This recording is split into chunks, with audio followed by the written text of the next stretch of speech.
bakerekwa baryamye basinziriye, urabibona bakaryama ibintu byose amakuru yose akaza yose iyo n'inzira imwe. Hari ubundi kandi utangira gusenga ibintu bikaboneka ko muri televiziyo, muri televiziyo ibintu bikaza igikuta, ibintu bikaza bikabona ukamona ibintu kugenda bitangira ko ukagenda byandikwa amakuru y'ahangaha, amakuru y'aha, amakuru y'aha n'iz'umwuka, byose by'umwuka ukabibona. Reka gusaba kusoma vuba kuko umwuka ukurimo umenya uburyo bitegura bipanga kubyakira no kubivuga. Ubundi kandi iyo winjiye cyane umaze kwinjira indani mu mwuka mwinshi, bisaba uzumenya n'uburyo iby'ahantu n'iby'aho kanya n'iby'abandi uko ugenda bitandukanya kandi ukamenya kuvangura. Ubundi kandi hari igihe wumva ijwi tibize byanditswe, utangiye gusenga ijwi rikaza ukumva n'umuntu wari kubwira akakubwira ngo iki umuvuga izo mpari kubwira nawe ukavuga.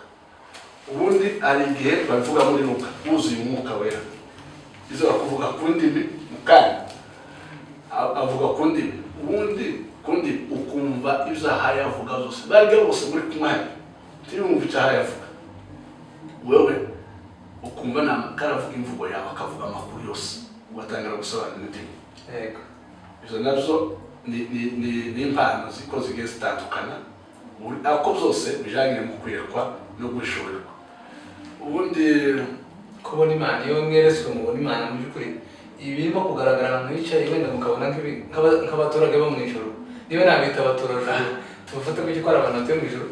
Iyo mweretswe mu kuvuga ngo Imana irimo kuvuga bose w'ijoro, ese imiryango irakinguka mugahita mubona bariya abasaza bose batuye mu ijoro, cyangwa se ni uku kuntu uko amajwi mwumva n'ibindi bintu bitandukanye? kubona Imana tubibona n'amaso.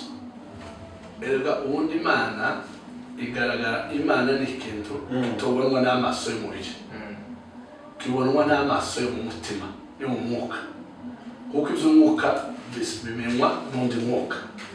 Ibintu byinshi bikora abantu nuko barebera Imana mu bwenge. Iyo urebera Imana mu bwenge biragusiga, birakugora no kugira ngo uyibone, ariko kandi ubwenge nabwo burakenewe. Ni ukuvuga ngo ubirebera mu mwuka, donc urayumva mu mwuka ukayibona mu kwizera Imana ukayibona yose, ariko mu buryo utofata uyibona mu bikorwa.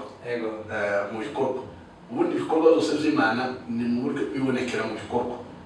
Ubundi n'abakozi b'Imana bamenyekanira mu bikorwa, kuko abakozi b'Imana ni benshi, n'aberekwa ni benshi, n'abahanuzi ni benshi, ariko abantu ubahanuzi b'ukuri b'Imana bamenyekanira mu bikorwa, imbuto zabo bera. Imbuto ni izisobanura neza umukozi w'Imana wuzuye. Urakoze cyane.